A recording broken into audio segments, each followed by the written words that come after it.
Hello, I'm Dr. Lauren Stryker. Diabetes is a serious disease affecting millions of people in the U.S. today. Both type 1 and type 2 diabetes cause abnormally elevated levels of sugar in the blood when we eat. Because diabetes is a disorder in the way the body metabolizes food, let's look first at the process of digestion and how it normally works.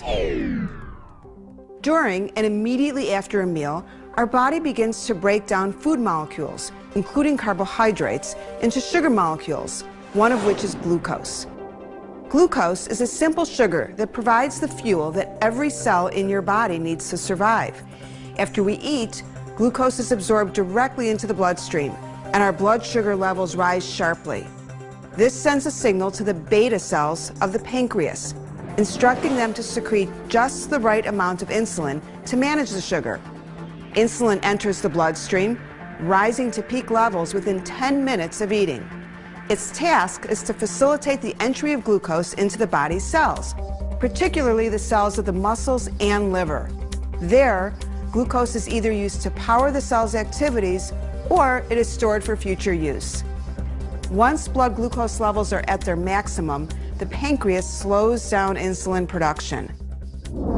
The liver plays an important role in this process as well, storing excess glucose until the body needs more energy. It's a wonderful balancing act. In the case of type 1 diabetes, the pancreas does not produce enough insulin. And in type 2 diabetes, the pancreas may produce enough insulin, but the cells of the body have become resistant to its effects. They have become insulin resistant and cannot absorb the glucose they need. In both cases, glucose is unable to get into the cells to do its work. It remains in the bloodstream, building up to dangerously high concentrations, a condition known as hyperglycemia. Because the body cannot use the excess glucose, it spills over into the urine and is lost. As a result, the body's cells are deprived of the fuel they need in order to function and survive. Most likely, the person will experience extreme hunger and thirst, weakness, and weight loss. This concentration of glucose in the bloodstream has a number of potentially devastating consequences in the body, from the head down to the toes. Most at risk are your heart, nerves, kidneys, and eyes. Let's look at some of the most common and dangerous complications.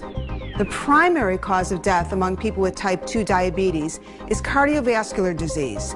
High blood sugar can damage blood vessels and coronary arteries. Diabetics are at a greater risk for developing arteriosclerotic plaque, which narrows the blood vessels, increasing the risk of heart attacks and stroke. Additionally, people with diabetes also have a diminished ability to heal wounds. This occurs for several reasons, but the two most important are a reduced ability of white cells in the bloodstream to remove bacteria and a reduction in the amount of oxygen delivered to the wound. Because of this, diabetics are at a higher risk for developing serious infections and generally will require a significantly longer time to heal. Over time, high blood sugar levels can cause nerve damage or neuropathy. This damage makes it difficult for the nerves to carry messages to the brain and other parts of the body. The result is a loss of feeling or a painful tingling sensation in parts of the body, most commonly in the feet. This means diabetics are at a higher risk for injuries which frequently go unnoticed and can become infected.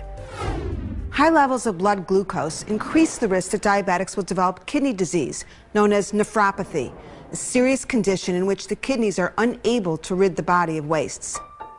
Diabetes is the leading cause of kidney disease, accounting for nearly 45% of all new cases.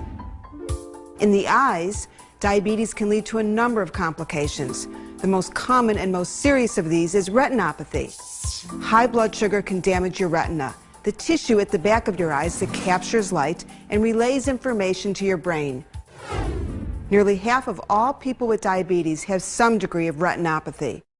The longer you have diabetes, the more likely it is you'll develop this condition. In general, the best way to prevent much of the damage that can occur with diabetes is to stick to a healthy diet and exercise plan. It's also important that you maintain your drug regimen as prescribed by your doctor. Now that you know how diabetes affects the body, you can learn more about the methods of controlling this disease in our How Do I Control It chapter. Thanks for watching.